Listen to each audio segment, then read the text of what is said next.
네, 안녕하세요. 보이스 오브 라이프의 이명수입니다. 오늘의 주제는 부모-자녀 관계입니다. 너무 광범위하죠?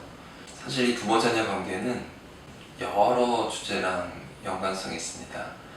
저를 포함해서 모든 사람들이 공통적으로 가질 수밖에 없는 어떤 그 갈등 요인이 될 수도 있고요. 이것 때문에 많은 노이로제 증상들, 우울, 불안 이런 것들이 야기되어지기도 합니다. 가장 대표적인 것으로는 고부간의 갈등 같은 것도 있을 수가 있겠고요. 사람은 부모 없이 태어날 수가 없죠. 그리고 어떤 것도 스스로 할 수 없는 나이에는 부모로부터 전적인 영향을 받을 수밖에 없습니다. 스스로 결정하는 것도 어렵고 스스로의 안전을 담보할 수도 없기 때문에 부모가 케어를 해주지 않는 이상 성장할 수가 없게 되는 거죠. 그러다가 첫 번째로 맞이하게 되는 독립의 어떤 기점이 청소년기입니다. 청소년기를 질풍노도의 시기라고 하기도 하고 부모 품을 벗어나서 스스로의 삶을 찾아 나가기 위해서 이렇게 행동하고 생각하고 하는 시기들이 이제 청소년기에 벌어지죠. 그것이 조금 잘못 벌어지다 보면은 방황을 하거나 비행을 하거나 하기도 합니다만 그 질풍노도의 시기에 청소년기에 부모로부터 1차적인 독립을 하고자 하는 욕구는 만인에게 공평하게 적용되는 아주 보편적인 현상이라고 볼 수가 있겠습니다. 부모의 삶은 부모의 삶이고 내 삶은 내 삶이니 그냥 내가 원하는 대로 내 삶을 살아나고 싶다. 부모의 짐을 내가 짊어지고 싶지는 않다 라는 생각을 안 해보신 분은 아마 없으시리라고 생각을 합니다. 청소년기가 지나고 대학에 진학을 하거나 성인이 된 다음에 취업을 하고 경제적인 독립을 조금씩 획득해 나가면서 또 배우자를 만나서 결혼을 하기도 하고 이제 성장을 하겠죠. 나이가 30이 지나고 40이 되면 이제 중년의 나이에 접어들게 되는데요. 이 시기에는 진정한 독립을 이루었다고 볼 수가 있을까요? 그럴 수도 아닐 수도 있습니다. 하지만 그러지 못한 경우들이 굉장히 많고 그렇기 때문에 여러 가지 노이로제 증상들이 생길 수 있게 됩니다. 칼 구스타프 융 정신분석학자는 중간 항로라는 개념을 설명을 하고 있습니다. 사람은 살면서 4가지 주제를 해결을 해야 비로소 2차 성인기, 진정한 성인이 될 수 있다고 이야기를 하는데요. 그 중에 첫 번째가 부모 컴플렉스로부터 벗어나는 것이라고 했습니다. 부모가 나한테 따뜻하게 대해주던, 냉담하게 대해주던, 지지적이건 아니면 조금은 덜 지지적이건 더 심하게는 여전히 나한테 가학적이건 간에 어찌됐건 부모가 주는 신체적인 울타리에서 벗어날 수 있는 것, 그것이 가능해져야 비로소 진정한 2차 성인기에 접어들 수 있다라고 이야기를 했고, 사실 많은 사람들은 죽을 때까지도 이 과제를 해결하지 못하는 경우들이 많다고 합니다. 두 번째 주제는 배우자인데요. 나와 결혼한 배우자가 내가 충족하지 못한 욕구를 충족시켜 줄 수 없고 또 그러고 싶은 생각도 없다라는 것, 이것을 받아들이는 것이 되게 중요하다고 합니다.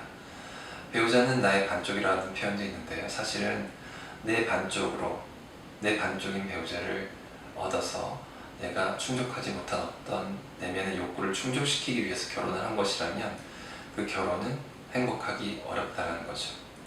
온전한 1대1의 완전체로서 결합을 해야 비로소 서로 간의 행복을 도와줄 수 있는 건전한 파트너십이 될 수가 있는데, 많은 사람들은 미성숙한 상태에서 저 사람을 내 배우자로 얻음으로써 내가 좀 더 나아질 수 있겠구나라는 그런 원천적인 욕구를 가지고 있습니다. 하지만 그것을 포기하고 받아들여질 수 있을 때 진정한 성인이 되는 두 번째 과제가 달성이 된다라고 이야기를 하고 있습니다.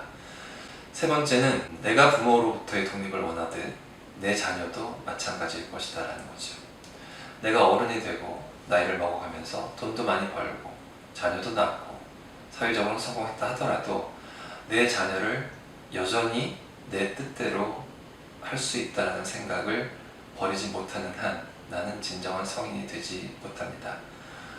부모로부터의 독립이 진정한 성인의 절대 기준인 것처럼 내 자녀 역시 스스로의 삶을 결정하고 판단하고 살아갈 수 있는 권리가 있다.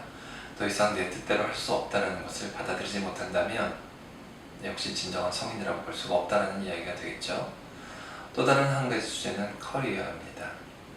전문적인 영역에서 일을 하고 사람 누구나 자기만의 일을 하게 될 터인데 그 안에서 본인이 스스로 성취감을 가질 수 있는 어떤 것들을 만들어 나가고 해나갈 수 있는 능력, 이 네 가지 부모, 배우자, 자녀, 커리어, 이 네 가지 동서남북의 과제들이 잘 해결이 되고 그래야 비로소 성인이 될 수 있다는 얘기가 되겠습니다. 다시 오늘의 주제인 부모-자녀 관계로 넘어가서 내가 자녀인 상태에서 먼저 한번 이야기를 해볼게요. 부모님은 내가 나이가 들어갈수록 부모님은 노쇠져 갑니다. 절대 권력이었던 어떤 왕의 권력이 서서히 나한테 넘어오고 있는 것을 느낍니다. 권력이란 표현이 조금 이상하게 느껴질 수도 있겠지만 가정 내에서도 권력은 존재합니다. 가정 내 중요한 의사결정을 하는 주체가 누가 되어지느냐인 거죠. 근데 여기서 사실 굉장히 심플합니다. 부모의 가정에서는 부모님들이 결정을 하면 되고 내 가정에서는 나와 배우자가 의사결정을 해나가면 됩니다. 이 부모 세대와 내 세대의 의사결정이 부모의 의사결정이 여전히 나한테 강력한 영향을 미치고 있다면 그것은 내가 진정한 독립을 이루지 못했다는 것이 되겠죠. 여기서 고부간의 갈등이 발생하기도 하는데요. 제가 남자이기 때문에 나와 결혼한 어떤 여성이 있죠. 그 여성은 우리 가정과는 완전히 다른 가정에서 성장을 하고 자기만의 정체성을 이루어나간 어떤 한 명의 사람입니다. 그 사람이 우리 가정으로 결혼을 했다 하더라도 우리 부모의 영향력 안에 있어야 될 필요가 없는 것이죠. 동방예의지의니, 효신 이런 것들이 되게 중요한 가치로 인정받았던 우리나라 고유의 문화가 있습니다만 그렇다 하더라도 내 부모의 가치관이 배우자의 가치관에 영향을 주는 것이 꼭 옳다고만 보기는 어렵습니다. 그렇기 때문에 고부간의 갈등이 발생할 수 있다라고 발생하는 것이라고 볼 수가 있겠고요. 그 과정에서 부모와의 컴플렉스를 제대로 해결하지 못한 남편, 배우자 입장에서는 남편, 내가 그 과정을 해결을 못하고 계속 버벅거리고 있게 되다 보면 갈등이 증폭되게 되는 거죠. 그렇기 때문에 결혼은 내가 부모 컴플렉스를 해결하기 위한 어떤 중요한 계기가 되어지는 것일 수도 있겠습니다. 잘 해야 되는 거죠. 비단 부모-자녀 관계뿐만이 아니라 형제 관계에서도 마찬가지입니다. 내가 형이나 누나 또는 언니라고 해서 나보다 나이가 어린 동생의 삶에 이래라 저래라 관여를 한다는 것은 잘못된 것이죠. 내 삶이 내가 독립적으로 운영해야 나가야 되는 내 책임하에 놓인 어떤 과제들인 것처럼 내 동생들도 마찬가지입니다. 그것을 인정하지 못하고 계속 내 가치관이 주입되어진다면 그것은 내가 진정한 성인이 아니라는 것을 그냥 드러내는 것일 뿐입니다. 부모가 나이가 들어가고 노회에 간다고 해서 내가 왕의 자리에 임했다고 해서 부모는 상왕이 되고 어머니는 대왕대비마마가 돼서 여전히 섭정을 펼치는 것, 이것이 문제인 거죠. 차단을 해야 되는 거죠. 그 과정에서 부모는 서운해할 수가 있습니다. 부모의 관점에서 보자면 이것이 해결되지 않으면 아무리 나이가 60, 70이 넘고 80이 되었다 하더라도 여전히 1차 성인기에 머물러 있게 되는 겁니다. 여전히 부모의 영향으로부터 자유롭지 않은 상태라는 거죠. 1차 성인기에 획득한 어른의 인격체는 사실은 내가 얻어내는 것이라기보다는 부모로부터, 외부로부터, 어른으로부터 주어진, 내가 얻어진 그런 성인의 인격체입니다. 그것이 1차 성인기인 거고, 이제부터 부모로부터 진정한 독립을 해서 내가 자유로워질 때가 비로소 2차 성인기가 되고 진정한 어른이 되는 것이라고 볼 수 있습니다. 많은 노이로제 증상들은 거기에서 발생합니다. 저 역시 마찬가지고요. 저 역시 그것을 100% 해결했느냐 하면 아직인 것 같아요. 하지만 여러분들이 그런 것들이 있다라는 것, 그런 것들을 해결해야 된다는 것을 아는 것이 일단 중요한 시작 포인트라고 볼 수가 있겠습니다. 내가 왜 부모를 만날 때마다 힘들어지는가? 왜 내적인 어떤 불편감들이 스물스물 올라오는가? 그것은 부모 컴플렉스가 해결되지 않아서 생긴 문제입니다. 혼자 해결하기 되게 어려울 수도 있습니다.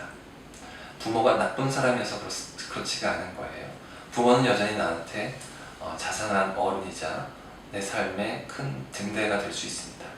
등대의 역할까지 다 포기해야 된다는 건 아닙니다. 하지만 떨어져서 해야 되는 거죠. 자녀가 원할 때, 필요로 할 때 나는 등대의 역할을 해줄 수 있는 것이지, 내가 앞길을 막 비춰주면서 넌 이 길로 가야 돼, 이 길이 아니면 안 돼 라는 식의 그 가이드는 잘못되었다는 것이죠.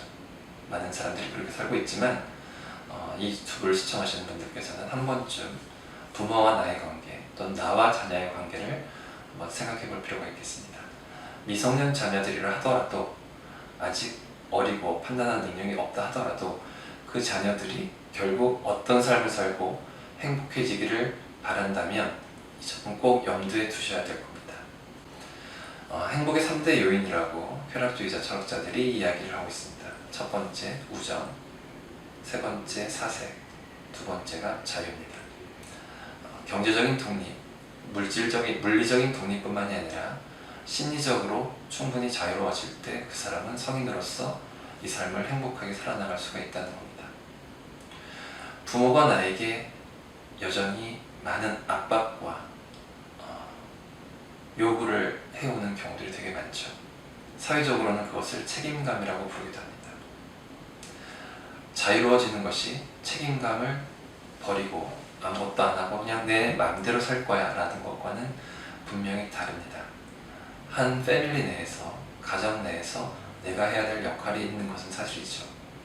하지만 그것이 일방적인 권력 하에서 위에서부터 아래로 주입되어지는 것은 아니라는 것입니다. 내가 그것을 스스로 생각하고 판단하고 내게 맡겨진 책임감을 의무를 행해 나가는 것, 이것이 진정한 책임감 있는 어른의 모습일 거라는 생각이 듭니다. 이 주제들에 대해서 앞으로는 몇 번에 걸쳐서 조금 더 구체적인 사항을 가지고 한번 이야기를 해볼까 합니다. 오늘은 여기까지 마치도록 하겠습니다. 보이스 오브 라이프였습니다. 감사합니다.